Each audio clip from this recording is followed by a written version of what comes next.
बच्चों आज मैं कक्षा 3 हिंदी व्याकरण में आज आपको मैं पत्र लेखन विषय के बारे में पढ़ाने जा रही हूँ। आप लोग अपनी हिंदी व्याकरण की पुस्तक का पेज नंबर 82 निकालिए, पेज नंबर 82 खोलिए। उसमें हम आज पत्र लेखन पढ़ेंगे। ठीक है बच्चों, सबसे पहले तो आप लोगों को पता है पत्र क्या होता है। पत्र एक दूसरे को संदेश पहुंचाने का एक माध्यम है और पत्र के द्वारा हम अपने घर परिवार, अपने सगे संबंधियों से उनके कुशल क्षेम समाचार, अपने मन के विचार और भाव आदि प्रकट करते हैं। ठीक है बच्चों, पत्र दो प्रकार के होते हैं, एक औपचारिक और एक अनौपचारिक। आज हम केवल अनौपचारिक पत्र के बारे में पढ़ेंगे और आज हम अनौपचारिक पत्र के अंग और प्रारूप को समझेंगे। ठीक है बच्चों, तो सबसे पहले आप लोग देखिए, अगर आपने अपनी हिंदी व्याकरण की जो पुस्तक है उसका पेज नंबर 82 खोला होगा तो वहाँ पर पत्र लिखते समय कुछ ध्यान देने योग्य बातें का वर्णन किया गया है, जिसमें सबसे पहला है पत्र की भाषा सरल व स्पष्ट होनी चाहिए ताकि आप जिसको पत्र भेज रहे हैं उनको अच्छे से समझ में आए कि आप क्या कहना चाह रहे हैं। ठीक है, और दूसरी बात कि पत्र पृष्ठ के बाईं ओर से प्रारंभ करना चाहिए। बाईं ओर मतलब लेफ्ट साइड से।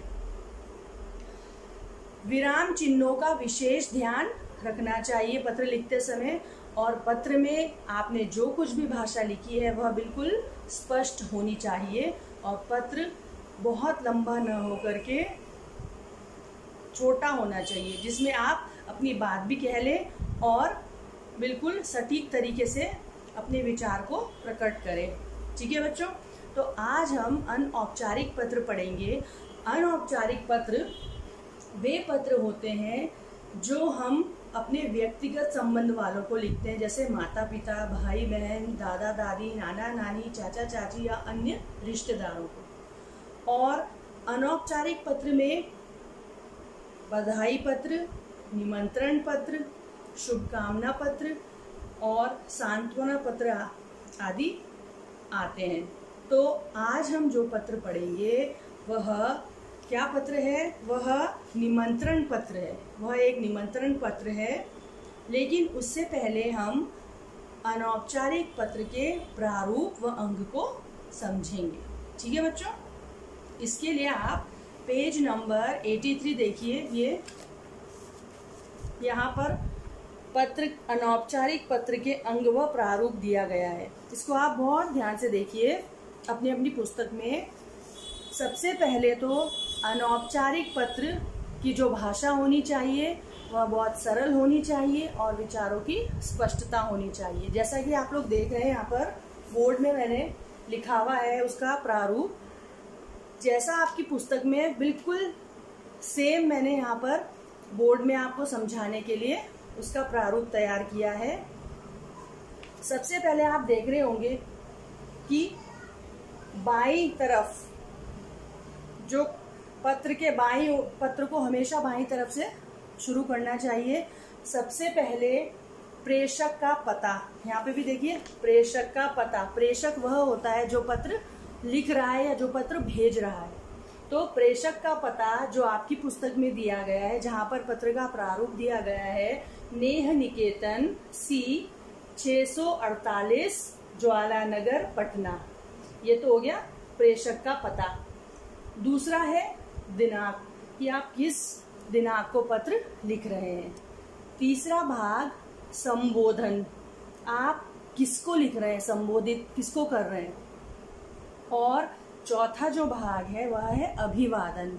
अगर आप किसी बड़े व्यक्ति को, अपने से बड़े को संबोधित कर रहे हैं तो आप चरण स्पर्श, आदरणीय, पूज्यनीय ये सब लिखेंगे।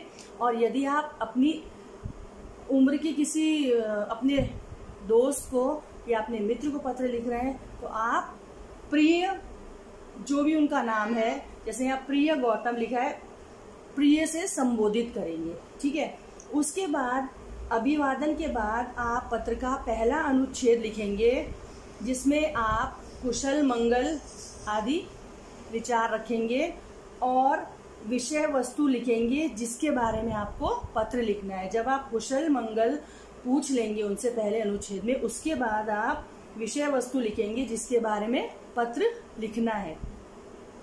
और उसके बाद जब आप विषय वस्तु के बाद दूसरा अनुच्छेद जिसमें मुख्य बातें, दूसरा अनुच्छेद जिसमें मुख्य बातें और पत्र का समापन होगा।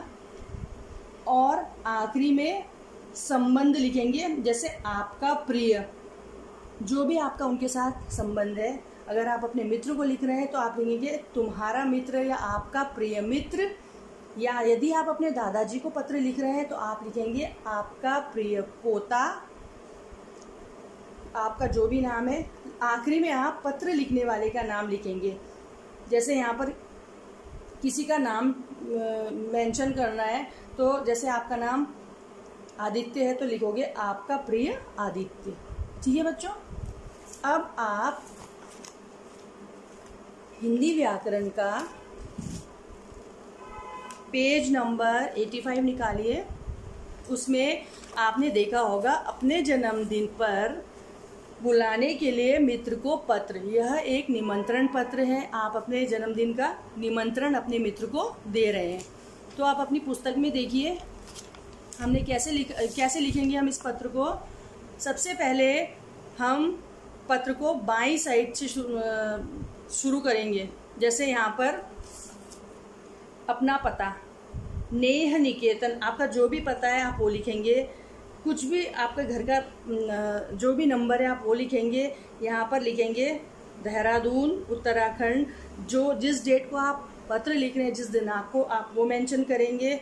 उसके बाद आप संबोधन लिखेंगे कि प्रिय गौतम, जो भी आपके फ्रेंड का नाम है, जो भी आपके मित्र का नाम है, कि प्रिय, यहाँ पर गौतम लिखा है तो मैं उसी हिसाब से आपको समझा रही हूँ।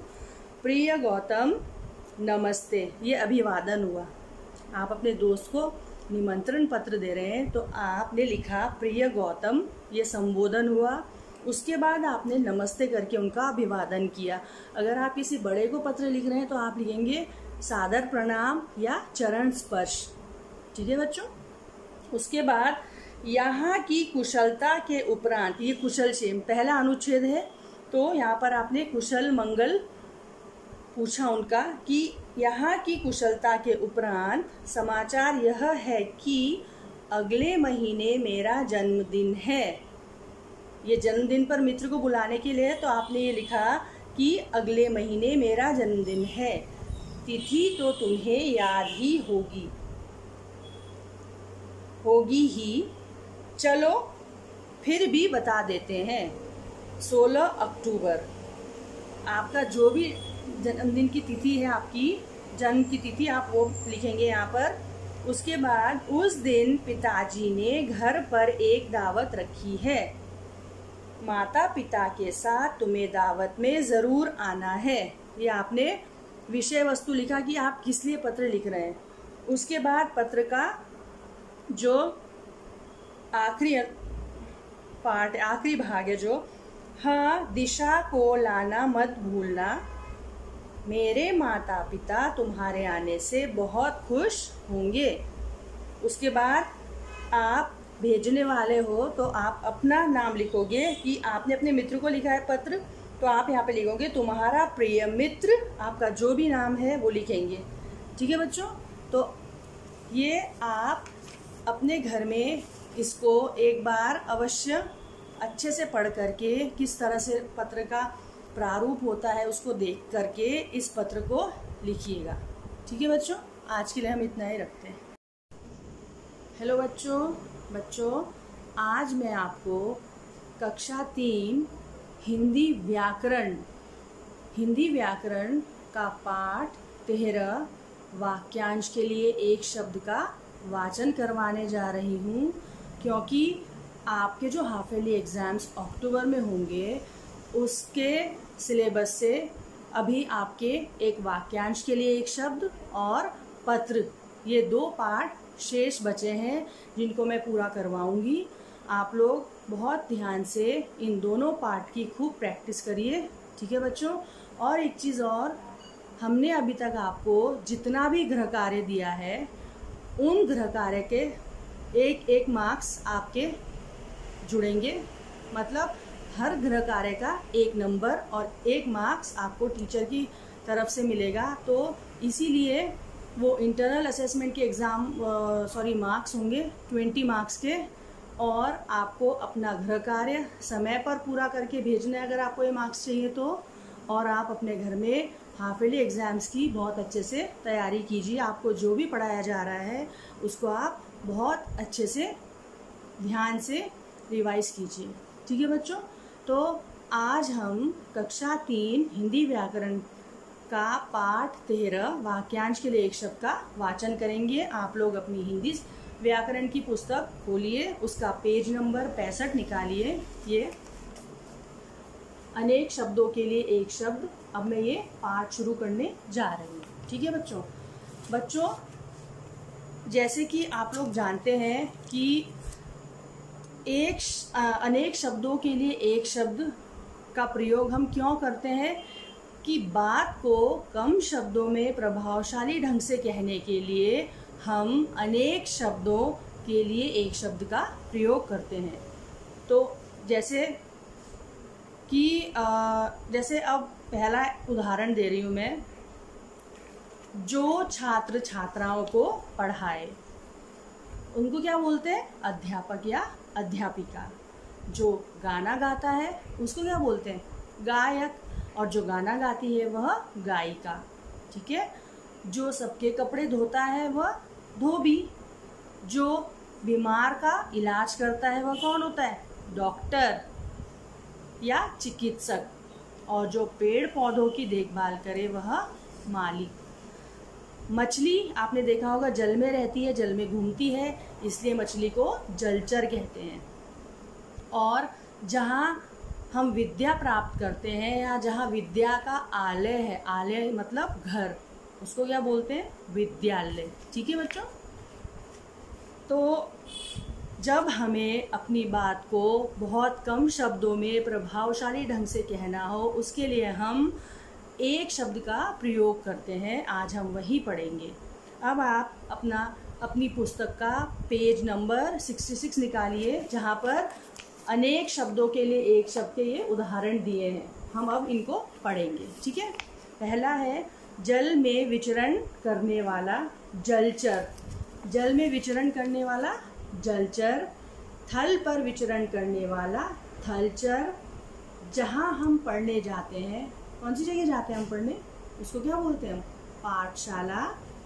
जो लालच करता हो या लालच करने वाला वह लालची। कृषक। कृषक का मतलब कृषि। कृषि का मतलब खेती करना, या जो खेती करता हो या कृषि करता हो उसको कृषक बोलेंगे, ठीक है। जो पढ़ा लिखा न हो उसको निरक्षर, और जो पढ़ा लिखा हो उसको साक्षर। जो व्यक्ति कविता लिखता हो उसको क्या बोलेंगे? कवि। और जो स्त्री कविता लिखती हो उसको कवियत्री। जो चित्र बनाता हो उसको क्या बोलेंगे? चित्रकार।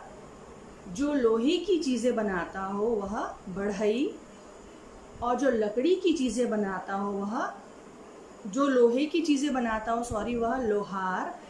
और जो लकड़ी की चीज़ें बनाता हो वह बढ़ई। जो मिट्टी के बर्तन बनाता हो वह कुम्हार कहलाता है। उसको एक शब्द में हम कुम्हार कहेंगे।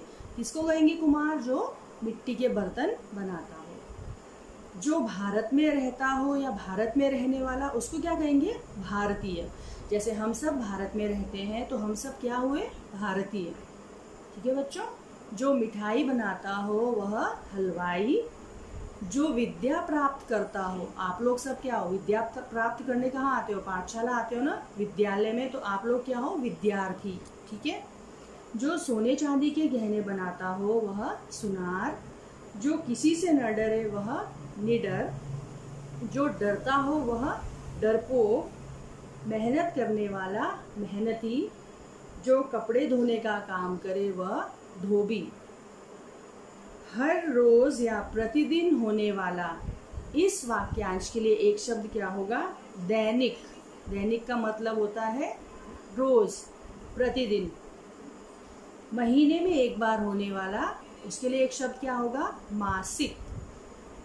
सप्ताह में एक बार होने वाला, सप्ताह मतलब हफ्ता, एक सप्ताह में 7 दिन होते हैं, आपने पढ़ा है ना। तो जब कोई भी चीज एक सप्ताह में होती है उसके लिए एक शब्द है साप्ताहिक। वैसे ही वर्ष में एक बार होने वाला वार्षिक, और जहाँ पुस्तकें रखी जाती हैं या पुस्तकों का घर को क्या एक शब्द में कहेंगे? पुस्तकालय। शहर में रहने वाला के लिए एक शब्द क्या होगा? शहरी। जो मूर्ति बनाता हो उसके लिए एक शब्द मूर्तिकार। जो पेड़ पौधों की देखभाल करता हो उसके लिए एक शब्द है माली। और जो सत्य बोलता हो उसके लिए है एक शब्द सत्यवादी। ठीक है बच्चों, तो आप लोग इस पाठ को अपने घर में अवश्य एक बार पढ़िए, इसको अच्छे से समझिए और दोहराइए और अपने दिमाग में इसको ध्यान से संभाल के रखिए। ठीक है बच्चों, अब हम नेक्स्ट वीडियो में हम पत्र का अभ्यास करेंगे। मैं आपको पत्र का प्रारूप समझाऊंगी। ठीक है बच्चों।